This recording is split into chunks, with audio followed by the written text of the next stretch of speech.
if you look at the contrast between Sase in this game and in the last games, he's basically doing the same thing.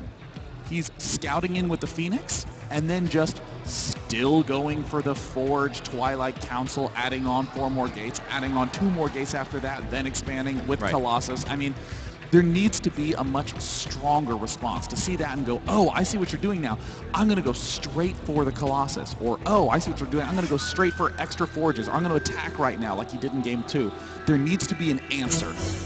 Yeah, I think he definitely needs to add a little bit of flair to his game, but we're going to go ahead and take a super quick break here, and when we come back, it's going to be match point between these two players. I'm Husky. I'm Day 9. Stay tuned.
Why, hello there, and welcome back to MLG. We are in Texas. I would say it's sunny, but I'm not actually outside for like the last 8 hours, so I have no idea. I'm going to assume it's pretty sunny. Well, indoors it's bright. The lighting here is totally kick-ass, and so are the games. We're heading into game number 4 between Sase, and Taeja. Map's going to be Cloud Kingdom, a very droppable map. Spawning in the top right, doing a wide range of builds, all of which involve punishing the Protoss right from the get-go. It is Liquid Taeja. And his opponent down the bottom left side. This is going to be, I mean, he can't lose this game, otherwise he is going to be going on home. Give it up for Sase.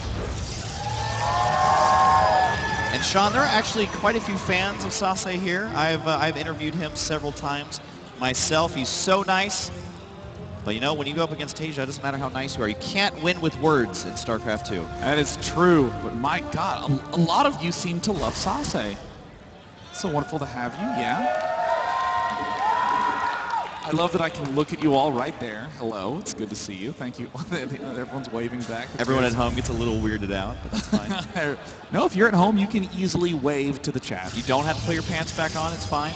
Sean cannot actually see them, which is probably for the better. Yeah, that's true, in fact, is a pants optional viewing experience. You know, Sase needs to do some form of scouting, I feel, earlier to figure out how to punish, how to read, I don't know, anything. You just can't keep doing. Yeah, he's got to, honestly, it feels to me like when you're in a tournament setting, you would obviously know more about this than I would, but it just feels like in the tournament setting versus a player like Taeja, you can't just play your ladder builds. You have to go something that is kind of feeling out how the match is going, feeling out how Taeja is playing, try and figure out what Taeja has prepared for, and then do the opposite. And I feel like watching Sase right now, it's kind of like watching his stream where he's just doing some pretty standard stuff and playing it safe, but I think versus Taeja, correct me if I'm wrong, but he has to take some sort of risk here. Yeah, I mean, I don't actually, you know, when you say you can't do your ladder builds, I will also say that no matter what, you should always be doing whatever you've prepared. Right. It's too scary to wing it on the fly. You'll almost always wind up in a bad situation. But, you know, that said, I really think it's aggression that's missing from Sase. We saw that aggression just destroy Taeja with ease in that weak spot. And Sase is a smart enough player to identify weakness, but I think he just needs to trust himself a little more. Looks like he is going to go ahead and go for the Stalker first here instead of the Sentry like we have been seeing. Do you have any thoughts about that? Does it really affect the game all that much? It makes me very happy. And given the fact that he's still saving up, I actually think he might be going for a Mothership core as well. Zealot marching on out. Looks like the bunker's just now getting started. It will be enough time. Will be enough time to get that up in time. And it looks like SCV is trying to pull the Stalker back. Nope. Gonna head straight on in. Yeah, gotta try and do some damage, but Taeja kind of known for playing it a little bit more defensive when he gets these early expansions. Sometimes you'll see Terran players trying to be a little bit more greedy, but not today. The Zealot has hoofed it all the way over there. The Marine should be able to out-micro him. Might be able to stick it right on the SCV, but no, as you mentioned, that bunker is going to be done. And the Zealot gotta try and intercept. This is something Sase actually does really good. Oh! The Marine right there, narrowly making it inside. Now, all of a sudden, the Stalker Zealot, the chance of them doing too much is quite slim. So we'll see here. But for now, he's at least got the slight contain. And I do believe that that SCV, yep, nothing scouting out here for Taeja. So wouldn't call this a contain, but it's at least a scouting deny. Oh, it's a Twilight Council. Look at the Twilight from Sase. I love this. Okay, there's two big plays that Sase can do. One is Dark Templar. Always going to be effective as a contain. Also helps you begin the rest of your tech. You can begin getting upgrades, blink, etc. But I also love a fast blink play. Really solid in a position like this. You have this huge, wide ridge that you can exploit. No Mothership core yet, which, honestly, if I am Terran, I'm going to get a little bit suspicious. Yeah, I mean, the Time Warp can be very useful here, but Sase, there's the scan. Does it catch anything? Not really. The tech is in the back. There's going to be the Dark Shrine on the way. Now, does this spell disaster for Taeja, or does he still have ways to deal with early DTs? Well, it really depends on what his next investment is. I mean, Bomber has a pretty strict timing. He goes for Factory and eBay at the same time for that +1 upgrade. Alternatively, we could end up seeing a much faster Factory and set of add-ons from Taeja, which could be disastrous. There's the Mothership core coming up. That's going to be a key defensive tool in the midst of all this. Warp Gates now finishing up. Will he go for the 2 sentries? Probably, just to get a little bit of extra added defense. Oh, Zealot Sentry and a Forge. He's going to be getting the upgrades right away. I'm loving this opening right now from Sase. Yeah, Sase definitely spicing it up here just a tiny bit. He does have the pylons going down right now. Looks like the timing is going to be pretty good. They haven't been spotted. The probe hasn't been taken out, and about 10 seconds apiece on these buildings. The Dark Shrine has about 15, which means that pylon's going to be ready. Of course, his warp gates are going to be ready. Oh my God! He missed it!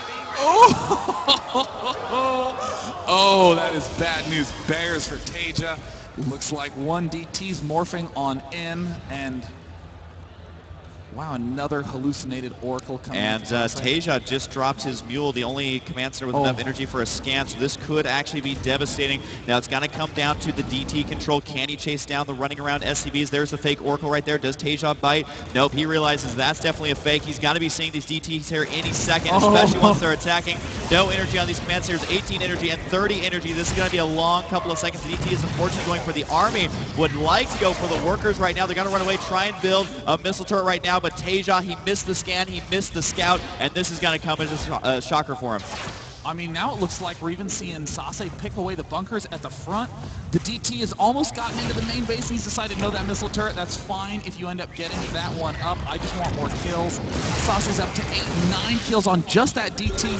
14 kills. Look at the units lost half. There's been almost nothing lost for Sase this entire game. And there's the eBay also taking some hits. Yeah, this one DT alone could do lots of damage. It's going to force more scans. We saw one scan at the natural. Is there going to be another scan before this reactor goes down? Yes, there is, but the Marines get taken out there as they hack down those last DTs. So Sase doing some incredible damage. They're able to kill 16 workers. Be careful though, because we've seen Taeja's multitasking, we've seen his drops and his splits, and just because Sase is able to do some economic damage there until Taeja leaves the game. I mean, look at the supplies. They're still relatively even, and double medevacs are on the way. Now, it's a little bit deceptive how close the supplies are, because right now in Taeja's base, he has just the 3 barracks. Again, the next 2 big things you need as a Terran player is a 3rd command center and 2 extra barracks.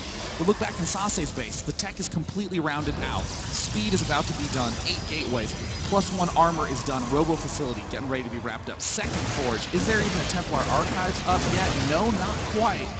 But I mean, you can still get archons with those DTs. So in this position, I really think that Sase just needs to deflect a single drop, and he'll be in excellent, excellent shape. Yeah, I think you're right there, and he could use DTs as well, if nothing else, to force the scans to deload that economy even further for Taeja. Speaking of that single drop, here it comes right now to the south. Decides to keep both medevacs together here. It does look like a couple of Zealots going to be warping in a perfect position. Of course, they can't attack the medevacs, but they can delay the DPS output from that drop, and really, when they have that many Marines and Marauders, you can absorb a couple of the volleys without losing too much. Then you can warp in the units that you need to defend it. We do have the +2 armor, +1 attack is on the way here, but force field there at the ramp, and a couple units do manage to escape right there. But I mean, this is such a dicey situation for Taeja. He's only got the 1 attack, and he's going to be going up against a vastly superior upgraded army if he waits too long.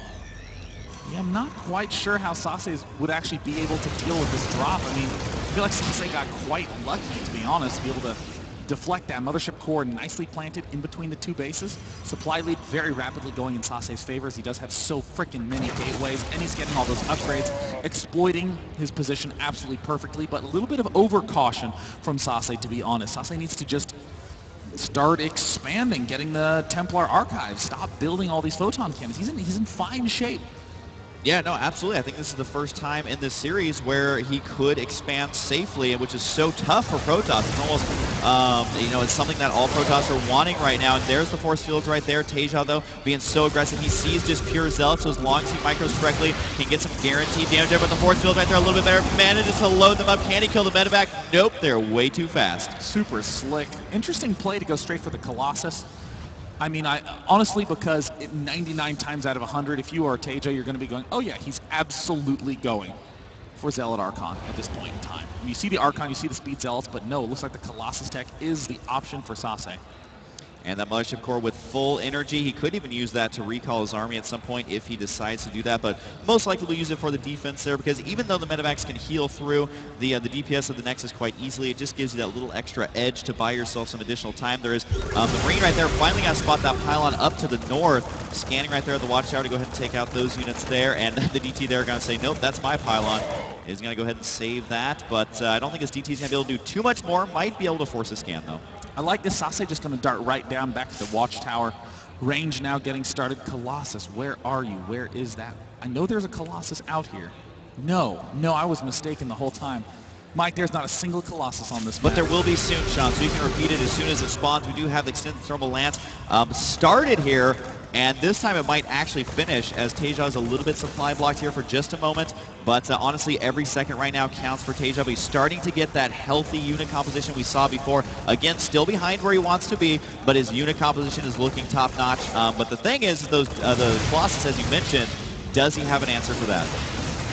I mean, the short answer is it's looking like no, Mike. I mean, the Colossus is going to be the key piece of this army. There's so many units out right now for Sase. I mean, Taeja's only just now taken his expansion, and this means that Taeja is basically maxed out on production. He will be unable to get any more barracks.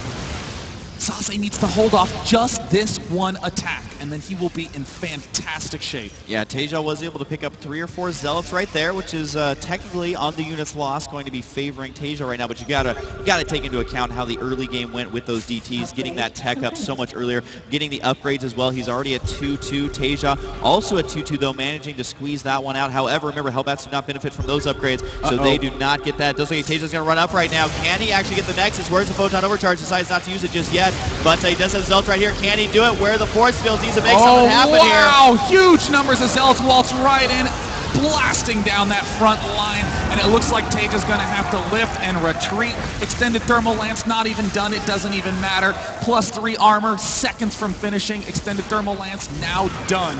Sase steps into action, is peppering pylons everywhere to begin that advanced counter swing. Templar Archives now coming up. Sase is playing this off perfectly. Yeah, I gotta say, those Hellbats are so good when they're in the face of the Protoss, but so bad when they're trying to waddle away. They're gonna get left behind. You also have to remember that Hellbats do take up 4 spots in a medevac. That means you can only carry 2 of them at a time, so loading them up to save units is not usually an option here. It does look like Sase may overextend just a little bit here, taking an EMP right to the face, and now the Colossus are on the field, or excuse me, not the Colossus, but the Vikings to deal with the Colossus here. Supplies still gonna be favoring Sase, but right now it is gonna be a 3-base versus 3-base situation. Is Taeja going to go for this? Might get a pylon here, no reinforcements. But if you're Sase, Sean, what do you do to keep any momentum you have right now? Well, the biggest question is, can you hold that right watchtower right now? Sase is holding it very strong. We're seeing the army begin to move southward from Taeja. Very important that Sase has himself in between the army and his expansions. We're starting to see Blink come up. Protoss ground 3 is just now done. That is a 3-3 Protoss versus a 2-2 Terran. So this is looking absolutely magnificent. Just needs to begin continuing to round out the composition, forcing pretty much anything but extra barracks from Taeja. Taeja's going to have Ghosts, he's going to have Vikings, but he's going to have small numbers, and that's what you're counting on as Protoss right now. It does look like the Zealots there getting cleaned out of the watchtowers. Taeja has actually picked up a surprising amount of Zealots around the map, but at this stage of the game, those Zealots are starting to become sacrificial. He still can't afford to lose the majority of them, though, because he is not maxed out and doesn't have enough money quite yet to be able to warp in an entire new army. It looks like the Martian Corps going to get taken out right away. Storm's there, I think, doing more damage to his own units. Again, though, the Zealots a little bit sacrificial at this point, but losing that Martian Corps very frustrating as it did have full energy. And of course, 5 more High Templar just get warped in. Sase adding on 3 more barracks. Sase's really kicking into gear. There's the probe along the right side, beginning to waltz right on up. It'll get taken out, but again, it's a signal that Sase wants to end this game now. Yeah, and remember, Ghosts and the Hellbats do lots of damage versus Zealots, so we'll see if Sase decided to go for too many here. Overall army value is actually just barely favoring Sase here. His upgrades, of course, are still relatively strong. Nice concave there established by Taeja. That was his trap. It sprung just a little bit too early as that army was already on the retreat. I gotta say, Sase playing very passive, very patient, and very smart, as he is going to be having potential counterattack with these Zealots right now. He's just got to be careful because he's so Zealot heavy. He has a ridiculous amount, 33 Zealots. A single storm could end it. So could a single EMP. He needs to uncluster those High Templar. It's going to be so dangerous. There's the scan. There's the scan. The Ghosts go for it. No cloaking for these Ghosts is done just yet. Does Sase have an Observer? He only has 1, but it's nowhere near the army. It's at his 3rd base. So if he does not bring that Observer on over, you know, that cloaking could end this right quick. And there we're starting to see the Observers get produced. The speed upgrade for the Observers. 1 EMP could pick off all the energy on all of those Templar. And it looks like Taeja knows it. Dude, 15 more seconds, 15 more seconds, 10 more seconds until the personal cloaking is done.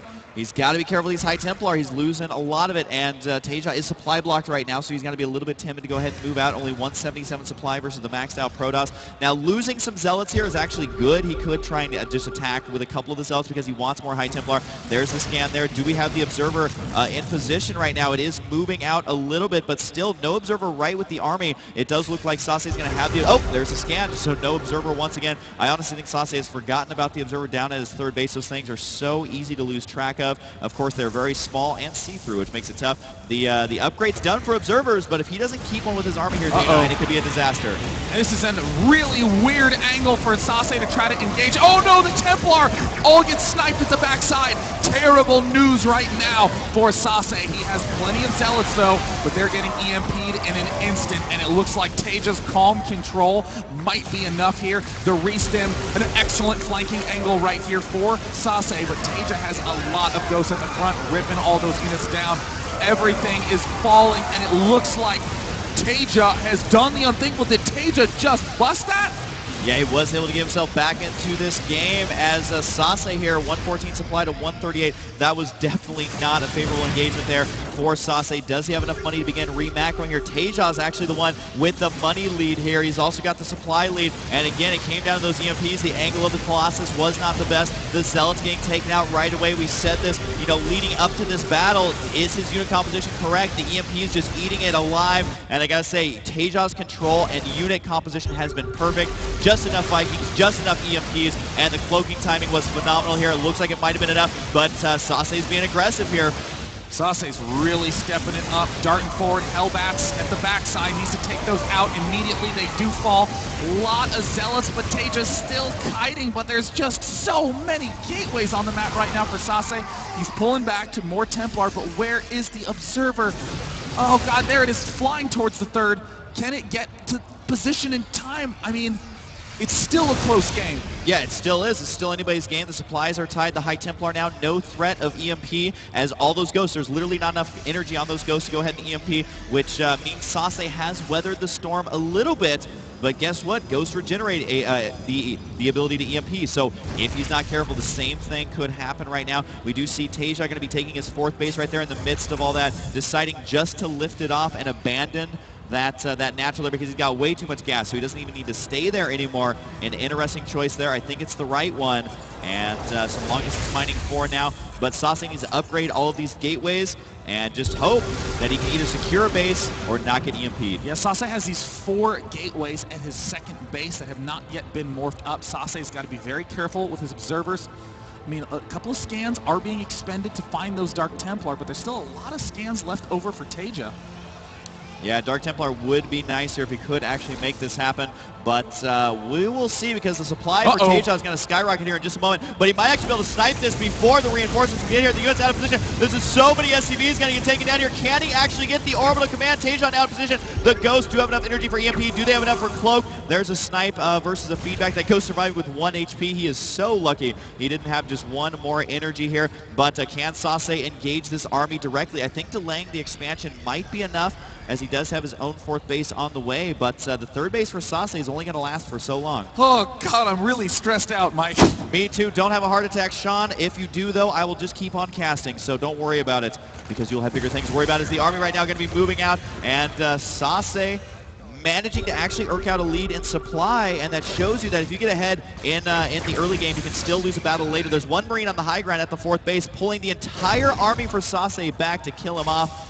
He at least feels like a boss, but does get taken out. 2 Colossus in production at a time for Sase. Does he have more Colossus queued up? No. I mean, both players essentially dead broke, but 39 SCVs is the count for Taeja. I mean, a single DT can rip up so many of those so quickly. It's going to all come down to muling, which is really not going to be the high hope of Taeja in this spot. He doesn't have a lot of energy, so Taeja actually has to do massive damage with this engagement, but the 2 Colossi have just popped out. Yeah, he has to go now. Look at 70 probes to 39 here. If he doesn't delay this expansion, it's going to be bad news. Now he is pulling the army out of position. Look at how many ghosts are on the field right now. 13 ghosts. They're going to chew through probes. And also the High Templar, if they are able to EMP, the probes getting taken out. There is going to be the Marauders on the high ground. The expansion just finishing that planetary in time up at the top left side. So Sase, you know, he's got an economic lead, but if Taeja he's on hold position. What happened there? Hold positioning his entire army. Oh, what happened? What was going on? Enormous storms go down, but I don't think they're going to be enough. A key blunder at the last second. Good game. Taeja pulls the win. Man, that is just heartbreaking. We saw Sase at the bottom of the screen. Not happy with that. He was in a good spot throughout the entire time, but Taeja had 2 favorable engagements, was able to take it. Sase was just inches away, seconds even, from being able to force it into a final match. And again, Sean, it's always heartbreaking when you see a long game like that, 28 minutes of in-game time, and you see just 1 misclick there ends up costing you that entire battle, because Terran armies, they do so much DPS. That is what they're strong at. So if you're on hold position for even a second, your army is gone. The whole position was brutal to watch. That was such a painful moment. I'm actually trying to step ahead into the game. to see if I can rewatch that moment, to see if what happened. I mean, I can understand the hold position, trying to pick off the ghost, trying to rearrange your army, but it was just the slight wrong time. Yeah, man, I gotta say, Sase playing very well throughout this series. I would say only one of his games, it was completely one-sided from start to finish, but on the other games, he was able to do a really, really good job, and there it is right there. You can see those Archons. Oh, I need a shoulder to cry on, Sean. That is so painful. I mean, I gotta hand to Taeja. He had the sick concave, but I don't know if there's a way we can go back just like a couple seconds before that. I don't know if that's possible, because we saw the end of it there, but every nanosecond that goes by that they're on hold position, that army's going to get taken out. Taeja probably just thinking, well, I thought we were going to have to go to an ace match, but I'm glad I stuck around because I was able to do what I needed and take the win. So many rough decisions. I mean, we're zooming ahead in gameplay time to try to catch that moment, but I mean, this was a hard game start to finish. Man, for both I mean, players. that's one of those things that's going to keep Sase up at night, especially knowing Sase on the personal level as a friend. He's such a nice guy. He is going to take that loss very, very hard, but that's kind of just how StarCraft is. He played so well, and then unfortunately wasn't able to do it there at the end, so there he is in his booth. Unfortunate for him. You know, we've been talking so much about how do you deal with the medevac drops, how do you deal with them, and then in 2 games, Sase thwarted it very, very nicely.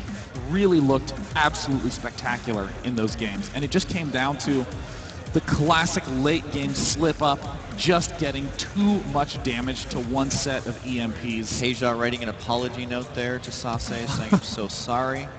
I had to go for it, otherwise my team wouldn't be too happy. But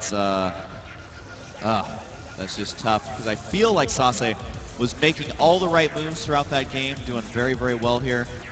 And Sean, you're almost to the point. Yeah, I mean, that battle, I mean, it was probably at least 4 or 5 seconds, which is far more than enough. Oh, yeah, it is. God, how many in-game seconds? I will actually rewind back to the moment to count it. Walks up and then hold positions. Unbelievable. All right, there it is on screen. So you can see right here, the army's up there. The concave is nice, but there's a couple of seconds, 3 or 4, and about half of his army, maybe a little bit less than half, already picked off there. Sean, sometimes you just want to cry. I feel so bad for him. But hey, Taeja, the better player here, and also able to get the pretty good concave there. Can't take anything away from that. Yeah. But there's Sase. You know, out of his booth. I'm going to be counting. It was 169 supply to 168. All the units on hold position. When did they begin engaging? Oh gosh, after he was at 146, he'd already lost 20 supply. All his Archons had been EMP'd perfectly. A bitter loss for Sase there. But I mean, again, it goes to show that at this level, especially in that matchup, it can all come down to if all the storms land or if all the EMPs land. That's what changes the game. Yeah, and I got to say that, you know, at this level of play, this is what makes StarCraft such a good game, that you can play a 30-minute game, and if you mess up once, your opponent doesn't. That is it. That is why it is the most difficult game ever made. Now, we are going to be going for about a 30-minute break. When we come back, of course, there's lots of StarCraft action to be had. I'm going to be around all day. I know Day 9, you're probably not going anywhere. That's right. Coming up next on this stream after the 30-minute lunch break, so that way we casters can survive as organisms, will be Stefano versus Last.